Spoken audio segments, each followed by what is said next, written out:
The rain hammered the tin roof of the old Brooklyn bar like it was trying to drown out the ghosts in my head. I slammed my whiskey glass down, the amber liquid sloshing over the rim, and locked eyes with the kid across the counter. 20 if he was a day, with rain-slicked hair and a stare that cut through the dim light like a knife. "You look like hell," he said, his voice a low drawl that somehow made the words sound like a lifeline, not an insult. I come here to forget, not to be seen, but there he was, sliding onto the stool next to me like he'd been waiting his whole life for this exact stool, this exact storm. My heart, 50 years old and battered from too many losses, stuttered in a way it hadn't since I was his age, chasing dreams and boys in the back alleys of Greenwich Village. His name was Dylan, he told me later, over the second round of drinks that blurred into a third. The bar was O'Malley's, a dive on Atlantic Avenue where the jukebox still played Springsteen and the walls peeled like old skin. I'd been nursing my divorce papers in my pocket for weeks. 30 years with Mark, gone in a haze of hospital bills and unspoken regrets. Cancer had taken him slow, and now it was taking me, piece by piece, into nights like this where the rain outside mirrored the flood inside. Dylan was all sharp angles and soft contradictions. Faded band tee clinging to his lean frame, tattoos snaking up his forearms like secrets he wasn't ready to share. He was studying film at NYU, he said, scraping by on loans and gigs waiting tables in Soho. "But I want to make movies that matter," he confessed, his green eyes lighting up as he gestured wildly, spilling a little beer on the scarred bar top. "Not the blockbuster crap. Stories about real people, guys like you, who think they've seen it all but haven't." I laughed, a rusty sound that surprised even me. "Kid, 50, I've seen enough to fill a goddamn feature-length tragedy." But there was something in his gaze, unguarded and hungry, that pulled at the frayed edges of my loneliness. We talked for hours, the storm raging on, until the bartender flicked the lights, last call. "Walk with me?" Dylan asked, and I nodded, because why the hell not? What was one more reckless choice in a life full of them? The streets of Brooklyn were rivers now, sidewalks slick and shining under sodium lamps. We ducked under a bodega awning, shoulders brushing, and that's when he leaned in, close enough that I could smell the rain on his skin, mixed with something sweet, like vanilla and rebellion. "You're not like the others who come in here," he murmured. "You're solid. Like you could hold the world up if it fell." My breath caught. It had been years since anyone looked at me like that. Not since Mark, back when we were both young and invincible, stealing kisses in Central Park under the same kind of relentless downpour. I should have pulled away, reminded myself of the gap between us, the decades, the wreckage. But instead, I cupped his jaw, thumb tracing the stubble there, and kissed him. It was tentative at first, question, but Dylan answered with a fervor that ignited something dormant, something I'd buried under layers of grief. We stumbled back to my apartment in Cobble Hill, a walk-up brownstone I'd shared with Mark for 2 decades. The place still smelled like him, coffee and old books, but tonight felt alive again, the creaky stairs echoing our laughter as we kicked off wet shoes in the hallway. Dylan was everywhere at once. Hands in my hair, lips on my neck, whispering things that made my pulse race. "Tell me what you want," he breathed against my ear, and I did, for the first time in forever, letting the words tumble out raw and unfiltered. In the bedroom, with the city humming beyond the fire escape, we moved like we'd choreographed this a lifetime ago. His body was lithe and urgent, all youthful fire against my steadier frame. But it was the way he looked at me, eyes locked, no shame, no hesitation, that undid me. We talked between breaths, sharing fragments of ourselves. My days as a high school English teacher in Queens, molding minds while mine atrophied. His dreams of indie films shot on Super 8, capturing the queer underbelly of New York that no one else bothered to see. "You're my muse tonight," he said, tracing patterns on my chest. And I believed him, because in that moment, under the flicker of a bedside lamp, the age between us dissolved like sugar in rain.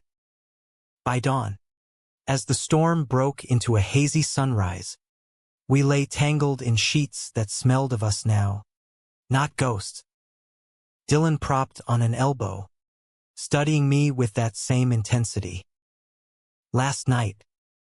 That was real, Hunter. You get that, right?" My name, Hunter Ellis, slipped from his lips like a promise. I nodded, throat tight, because yeah, it was real. For the first time since Mark's diagnosis, I felt seen, wanted, whole. But as he dressed, humming some indie track under his breath, I caught a glimpse of his phone buzzing on the nightstand. The screen lit up with a text. "Hey babe, where are you? Miss you." My stomach twisted, but I pushed it down. Paranoia, I told myself. Just a friend. Still, as he kissed me goodbye, soft, lingering, I couldn't shake the feeling that the night we'd shared was a reel of film, beautiful but fleeting, destined to unravel in the projector light. The days blurred after that. Dylan texted flirty memes, late-night voice notes about his classes, invitations to grab coffee in Williamsburg. I found myself smiling at my lesson plans, quoting Whitman to bored sophomores with a spark I thought I'd lost. We met again, twice. Once at a hole-in-the-wall falafel joint where he sketched storyboards on napkins, his knee pressed against mine under the table. Then at the Brooklyn Museum, wandering the abstract expressionist wing, his hand slipping into mine when no one was looking. "This is us," he said, pointing to a Rothko canvas, all deep reds and bruised blues. Layers under layers, I was falling, hard and stupid, into this boy who made me feel 20 again. But doubts crept in like fog off the East River. Why me? Why now? 50. With my salt and pepper hair and the faint lines etched by loss. I wasn't the Adonis type. And Dylan, God, he was a wildfire, drawing eyes wherever we went. Yet he chose me, sought me out, made plans that stretched into weekends. It was on our fourth date, a rainy Saturday matinee at an art house theater in Park Slope, that things shifted. We ducked into a cafe afterward, steaming mugs of chai between us, and he grew quiet, staring into his cup like it held the script to his next short film. "Hunter," he started, voice barely above the hiss of the espresso machine. "There's something I need to tell you." My heart clenched. Here it comes. I thought, the brush off, the "you're amazing" but instead, he reached across the table, fingers lacing with mine. "I'm not out to my family. Or my roommates. Hell, barely to myself some days. Growing up in Ohio, it was all football and church picnics. Coming to New York was supposed to fix that, but," he trailed off, eyes glistening. "You make it feel possible. Like I could be brave." Relief washed over me, mingled with a fierce protectiveness. I squeezed his hand. "Kid Dylan, you are brave. Just showing up here, chasing your dreams? That's more than most ever do." We left the cafe arm in arm, the rain a gentle patter now, and back at my place, It was slower this time, more reverent. He traced the scar on my collarbone from a long-ago bike crash, asking about Mark without pity, just curiosity. I told him everything, the love, the fight, the quiet end, and Dylan listened, holding me like I was the only story worth telling. That night, as we drifted off, his head on my chest, I whispered into the dark, "Don't let this be just a night, Dylan. Let it be the start." He murmured agreement, sleep slurred, and I believed in beginnings again. But life, that cruel director, had other cuts in mind. The next week, my phone rang during a staff meeting, a number I didn't recognize. I stepped into the hall, answering curtly. "Hunter? It's Jamie. Dylan's roommate." My blood ran cold. Jamie's voice was sharp, edged with something ugly. "Stay away from him. He's got a boyfriend back home, me. Whatever game you're playing, it ends now." The hallway spun. Boyfriend. The text from that morning after. I hung up, numb, and spent the rest of the day grading papers with shaking hands. Dylan texted that evening, "Movie tonight? Miss your face." I stared at the screen, betrayal coiling like smoke in my lungs.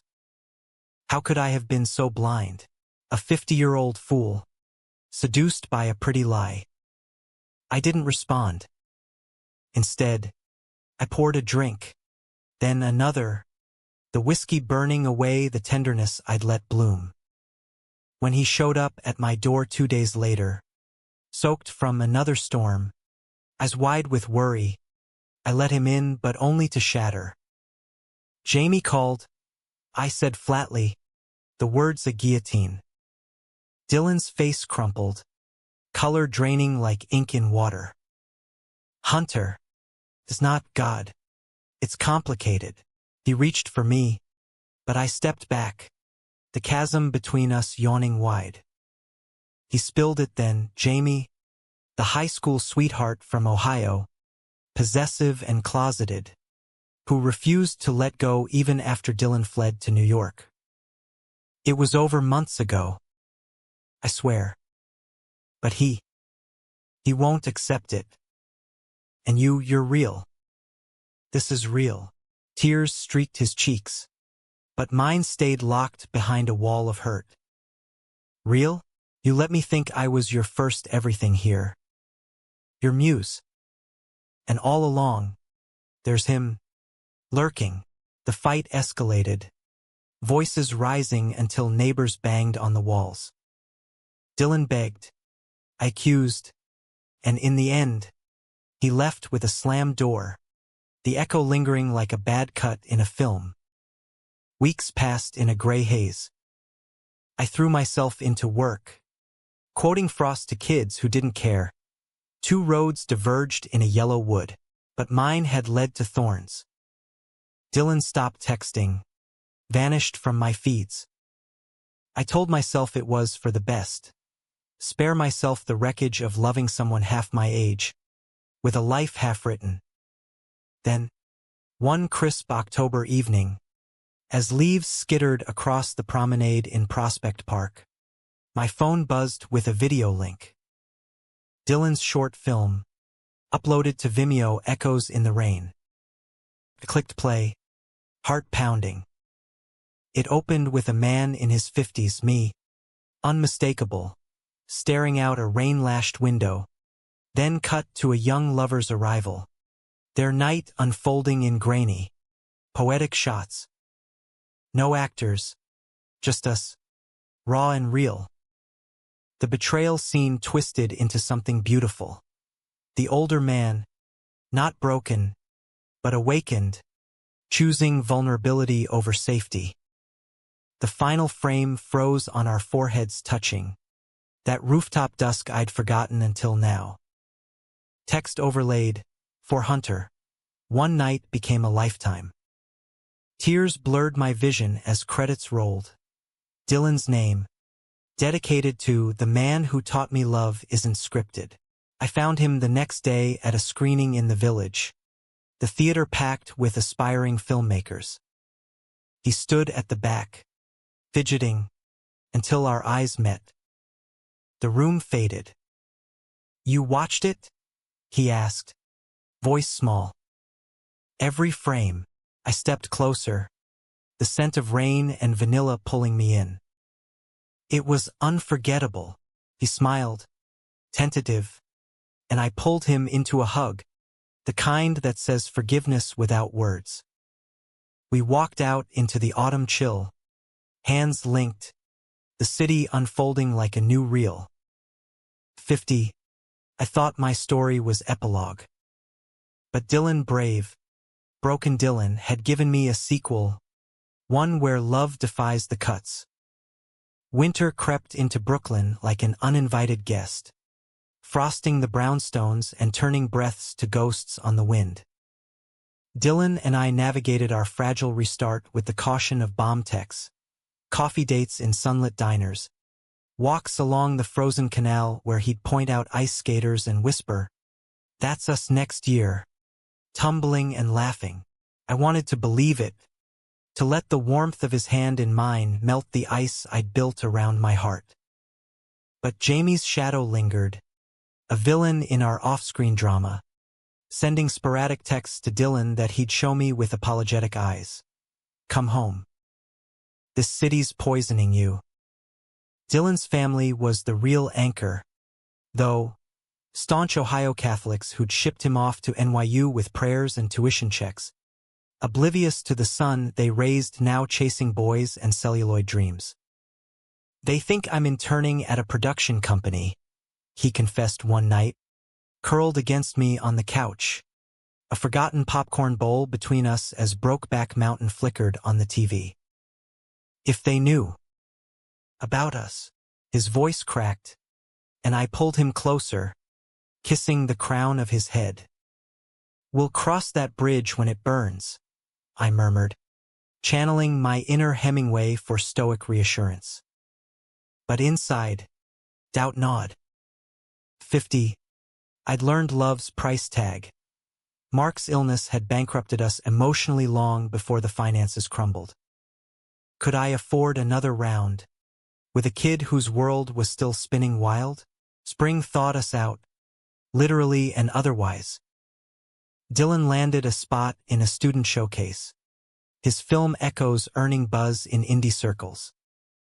I attended the screening at a loft in Bushwick, squeezed among hipsters nursing IPAs, my button-down feeling suddenly dowdy. When the lights dimmed and our story unspooled, edited tighter now, with a haunting score of piano and strings, the room hushed. Whispers rippled post-credits. "Who's the older guy?" Real-life romance. Dylan, flushed and beaming on stage for Q&A, caught my eye and mouthed, "Thank you." Afterward, we celebrated at a rooftop bar overlooking the glittering skyline, Manhattans in hand. "To us," he toasted, clinking glasses, his free arm snaking around my waist. The city sprawled below, a million lights winking like conspirators. For the first time, I let myself imagine a future. Summer weekends upstate, his films on festival circuits, my retirement cottage with a guest room for when he crashed after late edits. "I love you," I said, the words slipping out unscripted, raw as a first take. Dylan's eyes widened, then softened. "I love you too, Hunter. More than the movies." We kissed there, under a canopy of string lights, oblivious to the crowd until applause broke out, cheers from his film school friends, who'd pieced it together. Felt like coming out, collective and cathartic, and I laughed against his lips, the sound foreign but welcome. But paradise in New York comes with eviction notices. Dylan's lease ended in June, and with sublet prices skyrocketing, he floated the idea of moving in. Just trial run, he said over takeout pad thai, chopsticks poised midair. Your place is huge since, you know. And I could help with rent. My brownstone had felt cavernous since Mark, echoing with solitude. The thought of Dylan's chaos, scripts strewn on the kitchen table, his guitar propped in the hall, stirred excitement laced with terror. We did it.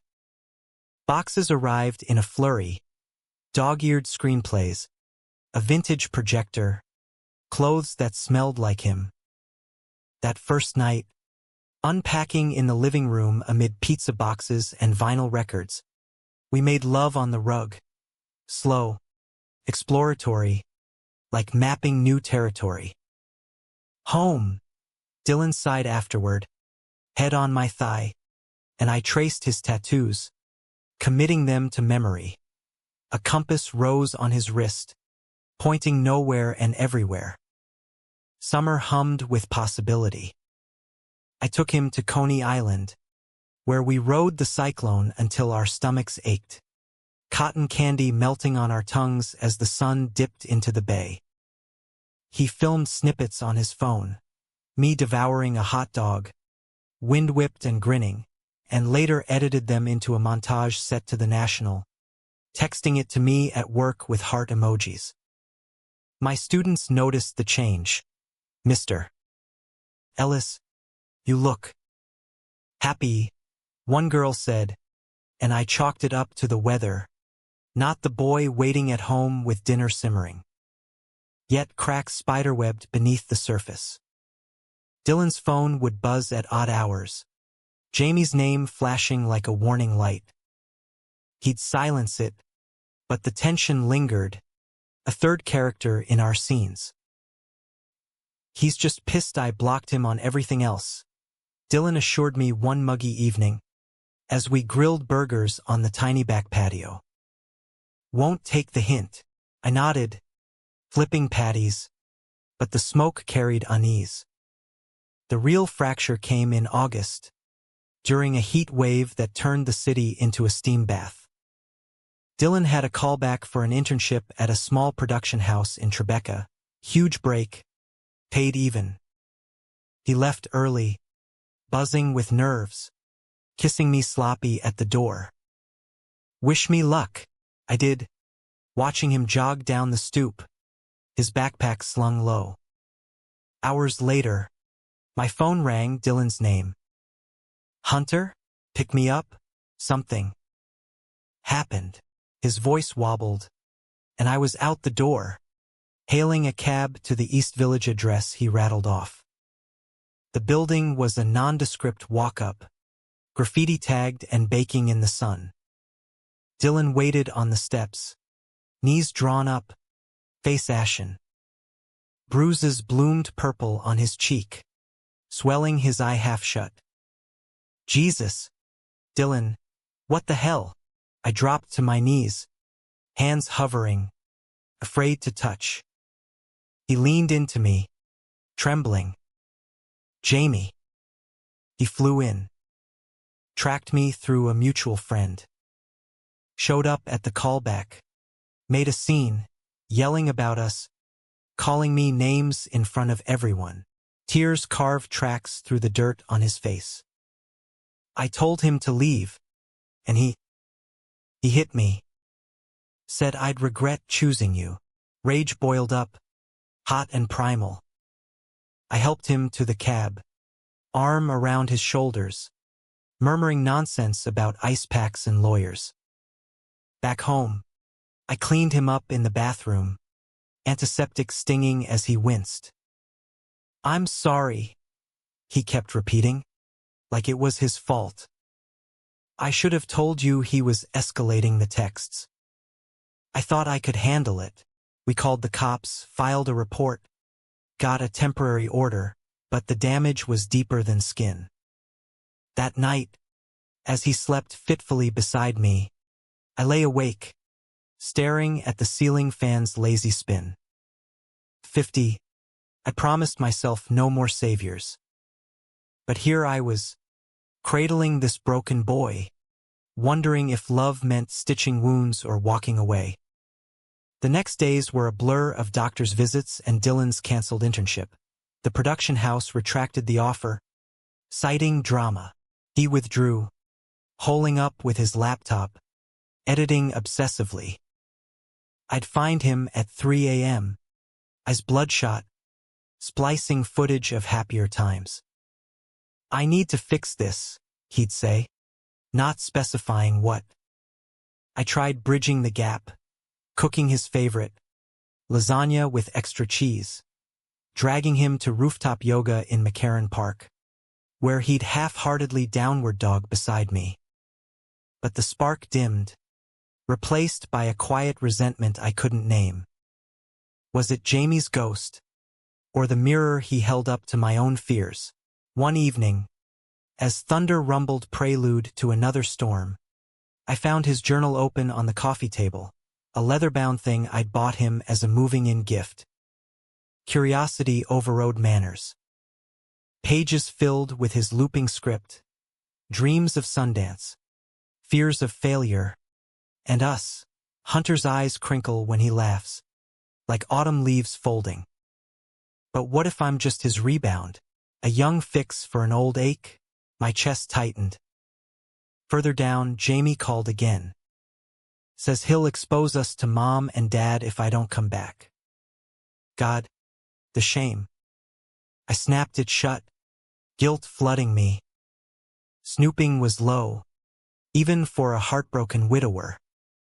But the words burrowed, rebound, expose, shame.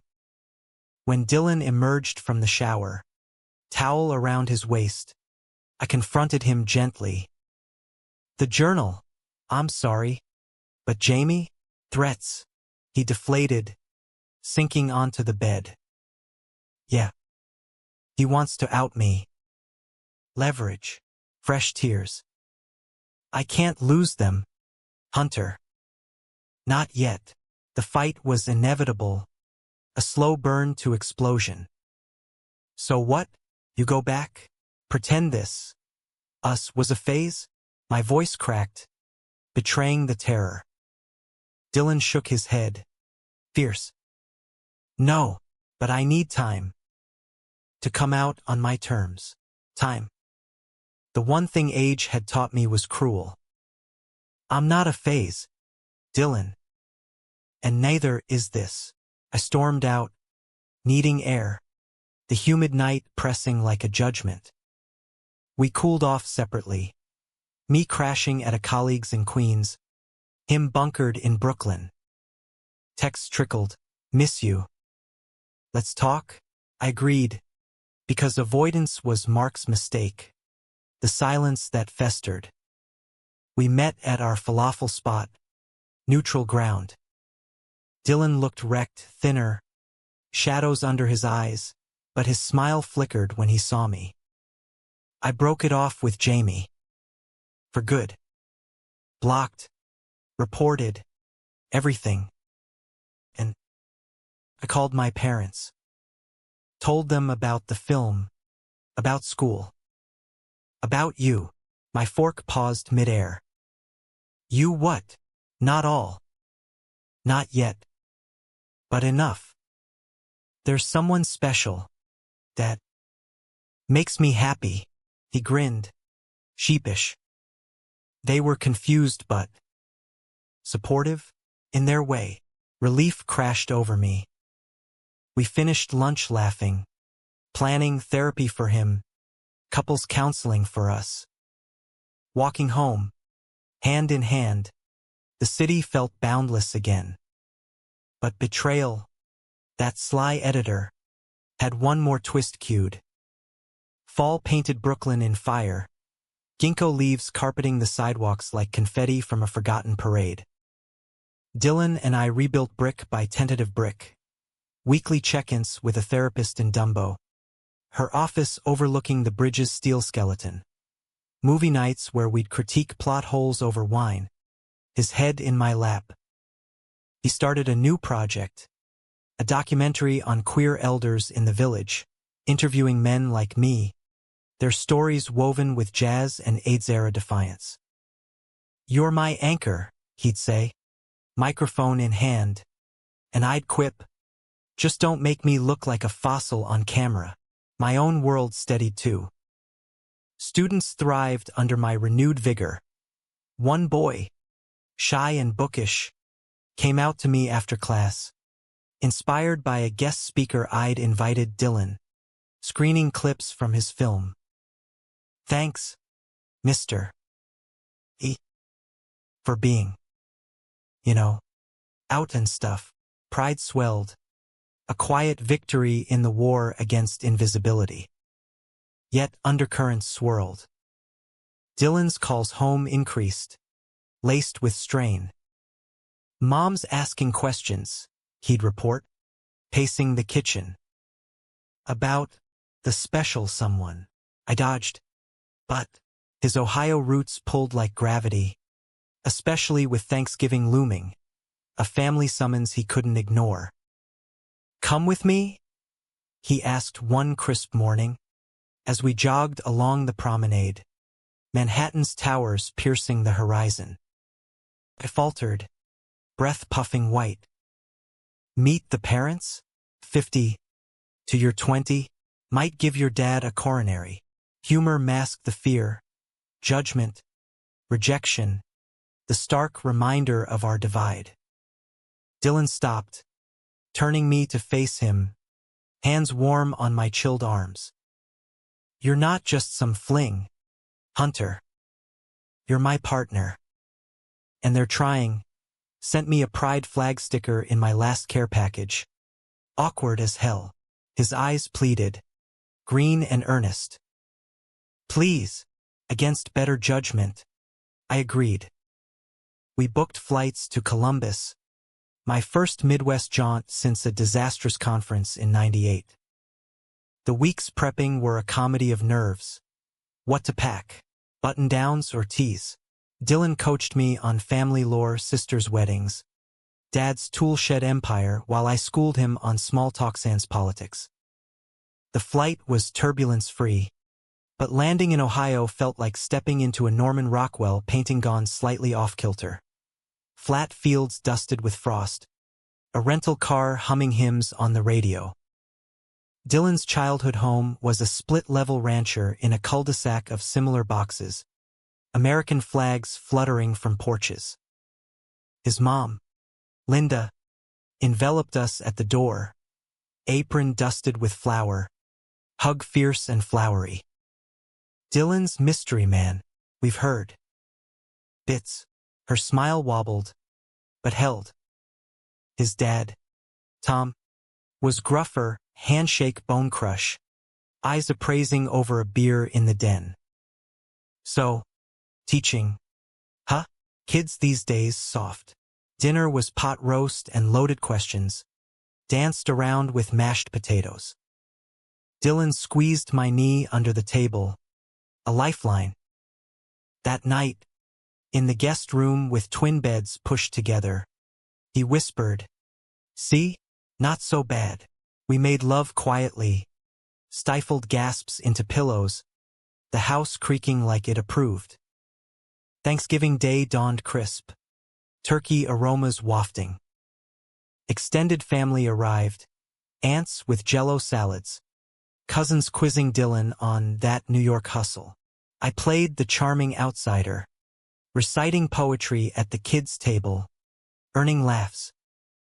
But post-feast, as pie plates cleared, Tom pulled Dylan aside for man talk in the garage. I lingered in the kitchen, washing dishes with Linda, her chatter veering tentative. "He seems happy.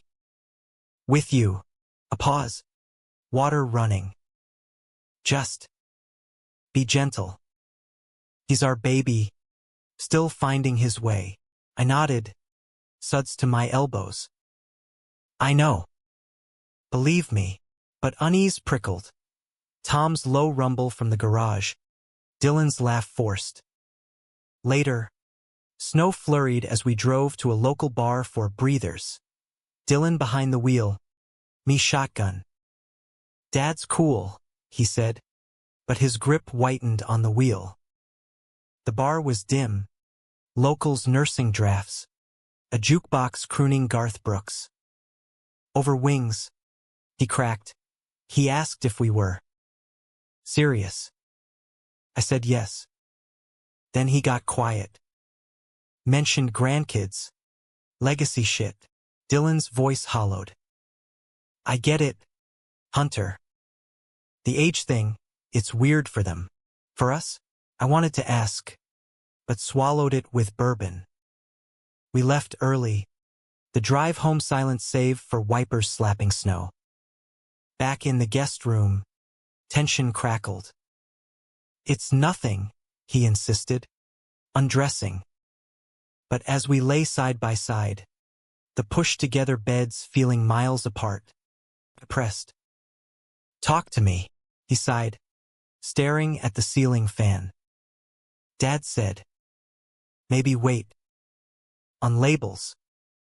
Till I'm settled. Hurt flickered in his eyes. Like I'm not. Betrayal stung. Not from Tom, but Dylan's silence, the hiding we'd vowed to end. So we what? Play house in secret? Again? My whisper sharp. No, God. Hunter. It's cultural. Give it time. He rolled toward me, hand on my chest. But I pulled away, the gap widening. Sleep evaded, the house's tick-tock mocking us. Morning brought awkward goodbyes, hugs, Tupperware of leftovers. On the flight back, Dylan slept against my shoulder, but I stared out at clouds, turmoil churning. Home. The brownstone felt tainted, echoes of Ohio judgment lingering. We unpacked in strained quiet, Dylan's new film gear mocking the domesticity. The rupture widened over weeks. Dylan's calls home spiked, his mood swinging, euphoric post-pie with Mom, deflated after Dad's grunts. My patience frayed. Lesson planning became escape, grading papers till dawn. One night, after a showcase where his dock trailer played to polite claps, we fought in the cab ride home. You downplayed us, I accused, the city blurring neon. To protect their feelings, not ours. He fired back, and you're pushing too hard. We just got here. Can't you wait? Wait. Again that word. A chain. At 50, kid, waiting's all I've done. For Mark to fight harder, for life to fare up. I'm done. He recoiled as if slapped. At home, he packed a bag, not leaving, just space, crashing at a friend's in Bushwick. Days stretched to a week. Texts curt, filming. Busy. I wandered the empty apartment, Mark's photo on the mantel staring accusatory. Was this karma? Loving too fiercely? Too soon? Then, the bomb. A manila envelope slid under the door. No return address. Inside, photos, grainy prints of us. Coney Island kiss. Rooftop embrace. The guest room window framed by curtains. Stamped on the back, family first. Or everyone knows. Jamie.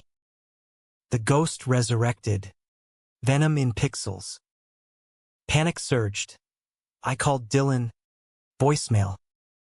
Raced to Bushwick, pounding on the loft door till a bleary-eyed roommate answered. He's at the airport. Flying home. Emergency. Ohio. The bridge burning. I hailed a cab to JFK. Heart hammering. The driver cursing traffic. Security lines loomed, but I flashed my ID. Begged a gate agent, miracle of miracles. They paged him. Dylan emerged from the crowd. Duffel slung. Face pale. Hunter? What? I thrust the photos at him. Jamie's not done. And you're running. He scanned them. crumpling one. Mom called. Dad's sick heart scare. I have to go. Tears welled. Alone. For now. The airport roar faded. Then I'm coming too. Stubborn. Foolish me. He shook his head. You can't fix this. It's my mess. Our mess, I countered, pulling him into a hug amid rushing travelers. Let me help carry it. He nodded, broken, and we canceled his flight. Book 2. Back to Ohio. Stormier skies ahead. The second landing in Columbus was no Rockwell Idyll. Steel gray skies. Wind whipping the tarmac like accusations. Dylan's dad had stabilized. A mild infarction chalked to stress. But the hospital room reeked of antiseptic and unspoken fears. Tom lay propped in bed. Monitors beeping steady. His face ashen but eyes sharp when we entered. Linda hovered, red-eyed, clutching a styrofoam coffee. Dylan and Hunter, her voice hitched, surprise mingling with something warmer. Dylan rushed to his dad's side, gripping the rail. Dad, what happened? Tom's gaze flicked to me, assessing, then softened fractionally. Pushed too hard in the shed. Doc says watch the ticker. A weak chuckle. Guess I'm not invincible. We settled into vigil mode, me fetching vending machine snacks. Dylan holding court with stories from the city. Edited for tenderness. That night, in a motel off the interstate, hospital policy on overnight guests. We collapsed onto the lumpy queen. Exhaustion a heavy blanket. Thanks for coming, Dylan murmured, face buried in my neck. Means everything. I stroked his hair. The rooms hum a lullaby. Family's family. Blood or chosen. But as sleep claimed him, my mind raced. Jamie's photos. A ticking bomb. I'd slipped them into my bag. Unresolved. Morning brought discharge. Tom homebound. Orders for rest. The rancher felt smaller now, air thick with recovery. I played handyman, fixing the leaky faucet Tom eyed suspiciously, while Dylan cooked, overdone eggs, but heartfelt. Over breakfast, Linda cornered me at the sink. You too. Serious, isn't it? Her hands twisted a dish rag. Dylan's glowing, but scared. Like he carries the world. I nodded. Sud's forgotten. He's stronger than he knows. And yeah, serious as a heartbeat. She smiled, tentative, and handed me a mug. Then stick around. We could use a steady hand. Progress, fragile as eggshell. But Jamie loomed. That afternoon, while Dylan napped beside his dad, I stepped onto the back porch, dialing the Ohio number from the envelope. Voicemail, cocky drawl. Jamie Reed. Leave it. I did. This is Hunter. Call off your dogs. Or I go public, cops, lawyers, the works. Dylan's moved on. So should you. No callback. But unease nod. Evenings blurred into routine. Board games with ants. Me trouncing at Scrabble with Quixotic. Walks in the crisp fields where Dylan pointed out boyhood forts. One dusk, as fireflies sparked, he stopped, turning earnest. Dad talked to me. About us. Said. He gets it. The love part. Just needs time on the rest. Relief. Cautious. We kissed there. Cornstalks whispering approval. Ohio's heart cracking open. Back in Brooklyn 2 weeks later. Autumn deepening to amber. We dove into normalcy.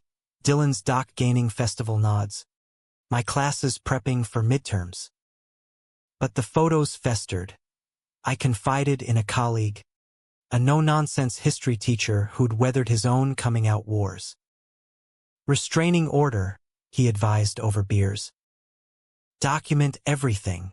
We did. Filing at the precinct. Dylan's hand trembling on the pen. Feels final, he said, exiting into the chill. Like closing a chapter. Celebration followed. Dinner at a cozy Italian in Carroll Gardens. Candlelight dancing on Chianti glasses. To new scripts, I toasted, and Dylan grinned, clinking. And no more villains. Laughter flowed. Easy. And later, in bed, our bodies synced in a rhythm honed by trials. Slow builds to urgent crests. Whispers of forever. Winter holidays approached. Our first as us. We split time. Christmas Eve with my scattered friends in the city, a queer book club potluck. Rainbow lights twinkling. Eve with his family via video. Tom raising a virtual eggnog. Linda beaming at our twinkling tree backdrop. Bring him next year, she urged. And Dylan teared up, nodding. New Year's dawn snowy. The ball drop a distant roar. We watched from the fire escape. Bundled in blankets. Champagne fizzing. Resolutions? Dylan asked. Nose pink from cold. More of this, I said, pulling him close.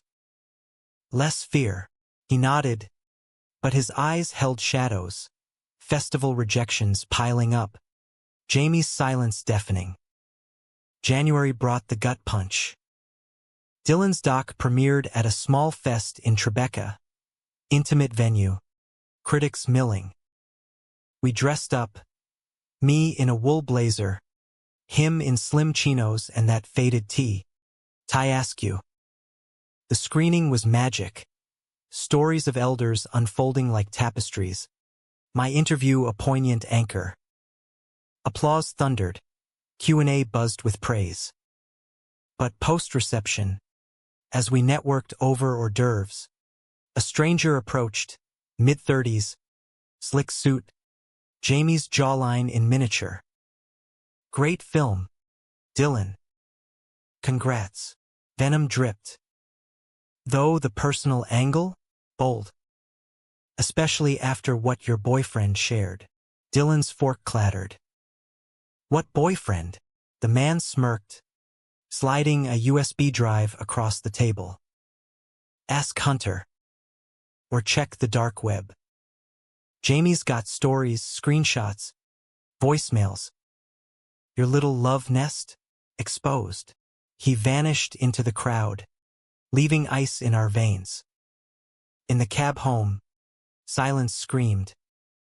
What the hell? Hunter. Dylan's voice broke. You talked to him? I threatened him. To back off. Defensive. Guilty. It was to protect us. By poking the bear? Fury flashed. Now it's out there, whatever it is. He snatched the drive, plugging it into his laptop once home. Files bloomed. Distorted clips of our arguments.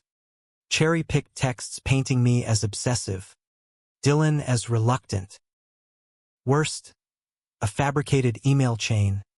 Me pressuring him into moving in. Betrayal reversed. Jamie twisting my protection into predation. Dylan hurled the laptop aside, sobbing. This ruins everything. The film. My cred us. I reached, but he flinched. You should have told me.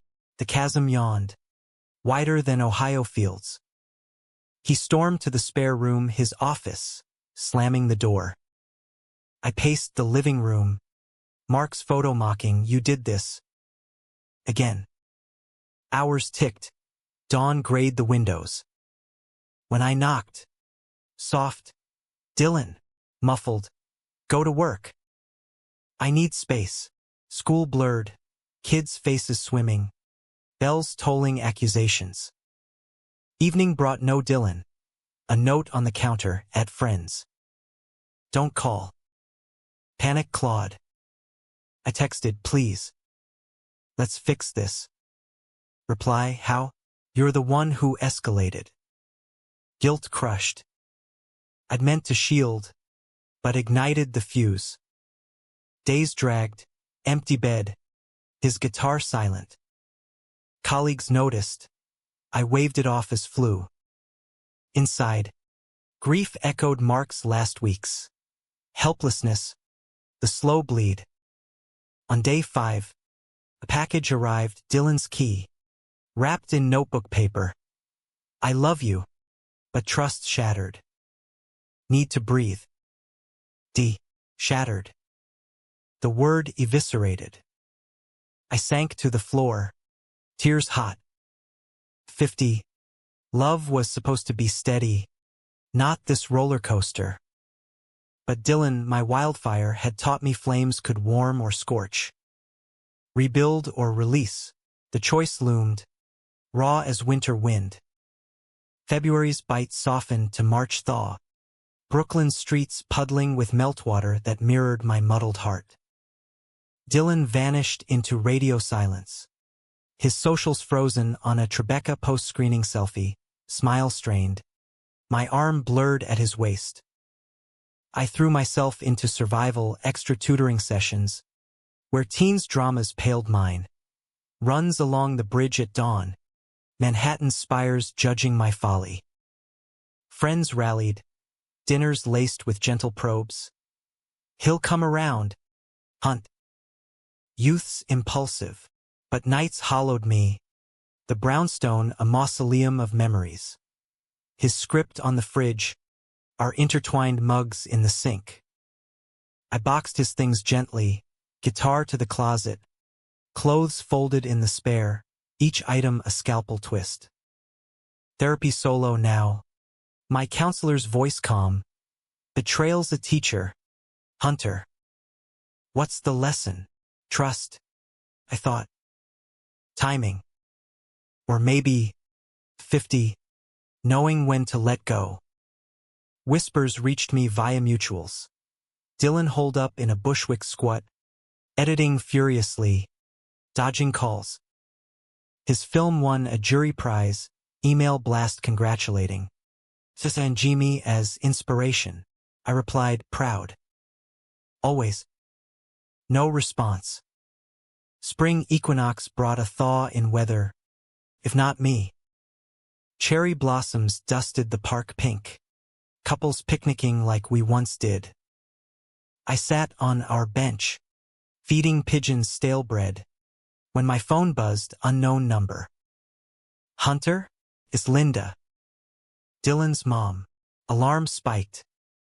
Is he okay? A pause. Static crackle. Physically? Yes. But he's lost. Aunt. Came home last week. Won't talk. Just stares at that laptop of his. Her voice quavered. Saw the film finally. Beautiful. Heartbreaking. And you're in it. Frame by frame. I swallowed. Linda. He loves you. Fiercely. But that mess with his ex. The stirred old fears. Tom's trying, joined a PFLAG group. Even. But Dylan, he needs you to fight for him. One more time. The call ended, but her words rooted. Fight. I'd retreated once with Mark, letting silence win. Not again. I booked a flight that night solo, unannounced. Columbus greeted with blooming dogwoods, the rancher porch swing creaking welcome. Linda met me at the door, hug bone deep.